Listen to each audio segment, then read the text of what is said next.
د موبایل ډیټا به داسې څنګه ډیلیټ کوو چې هغه بیا هیڅوک هم ریکور کولی نه شي. یعنې کم موبایل چې ته په کور کې استعمال شي پکار ده چې موږ د هغې ډیټا به داسې ختمه کړو د هغې د خرڅولو نه مخکې هغې د بل چا ته ورکولو نه مخکې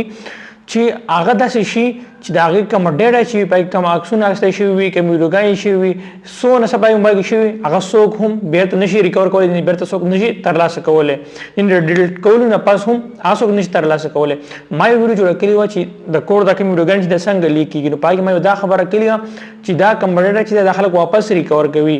نو بیا خلکو پوښتنه کوله د کمنټ اوس کتی شي چې دا ډیټا چې کومه ده عثمان به دې طریقه دا وښایي چې دا ډیټا داسې ډیلیټ کړو چې واپس یې څوک اډو سره ریکور کولی نه شي. ټول طریقه درته ښایم ویډیو تر اخره پورې وګورئ او د خپل ملګرو سره یې هم شریکه کوئ. مخکې د ویډیو مخکې خپل ملګرو سره شیر کړئ لازمي چې هغوی هم وګوري.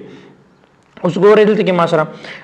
ډېر اسان طریقه تاسو دوه طریقې یو دوه سټیپونه ښیم دا به تاسو خپل موبایل کې خامخا کوئ. دغه موبایل چې تاسو غواړئ چې ډیټا څوک ریکور نه کړي تاسو دغه موبایل خرڅوئ یا بل چا ته ورکوئ. اوس ګورئ دلته کې ټول نه پیله به تاسو راشئ دلته کې ګوګل پلی سټور ته دوه طریقې دواړه مخامخ لازم په خپل موبایل کې کوئ. یو اپلیکیشن دی شریډ ډیټ دا تاسو ډاونلوډ کړئ. دا ډاونلوډ شو دا نن سره داسې زه خلاص کړم دې کې بس موږ دلته کې کوو ګورئ الاو پرمیشن به ورکړم ما سره راخلاص شو انټرنل سټوریج ایس ډي کارډ چې په کم کې تاسو سره دغه عکسونه ویډیوګانې وي تاسو ډیلیټ کول غواړئ دا رابشئ. مثال په طور دلته زه راغلم شریډ ته زه راغلم اوس دلته ما سره کوم پکچر دی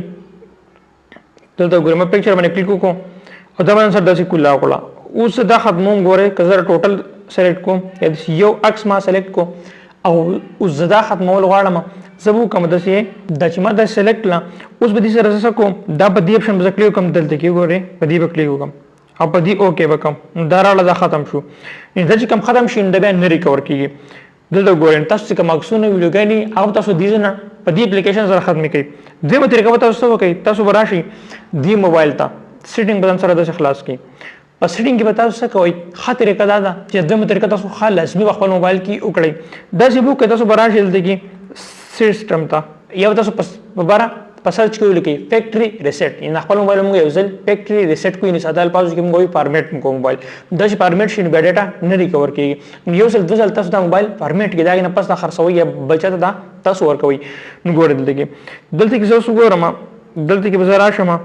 دې اپشن ته دا وګورئ بیا به سر تاسو ولیکئ دلته کې هم به تاسو دا اپشن نه شي فیکټري ریسیټ داسې ریسیټ دا ما سیولی کو ګورئ دلته ما سره راشي په موبایل کې دا پروت دی تاسو معلوم کړئ سره په دې سیستم کې پروت دی ګورئ فیکټري ریسیټ دا ما سرچ کوم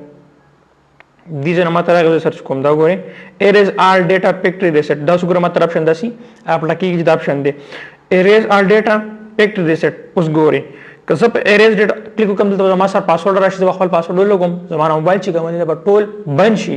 ادینه په ټول ډیټا ختم شي دا فارمیټ شي به چې دا ولګي دا مکمل د شوی لکه کمپنی نه چې دا نه راغلی مطلب دینه ټول ډیټا به چې کوم زما جیمیل وی کې وي زما اپلیکیشن وي زما عکسونه ویډیوګانې هغه ټول ډیټا چې کومه ده هغه به د دې موبایل نه چې کومه ده هغه سره ټوټلی ختم شي او دا به داسې شي چې دا بیا ریکور کېږي نه.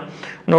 زه دغه ټولو خلکو ته دا پیغام زما مخکې شریک کړئ هلته پته ولګي چې کله هم داسې یو موبایل په کور کې استعمال شي څوک غواړي چې زما ډیټا چې کومه ده دا څوک واپس ترلاسه نه کړي څه لیک نه شي ما ته بله څه مسله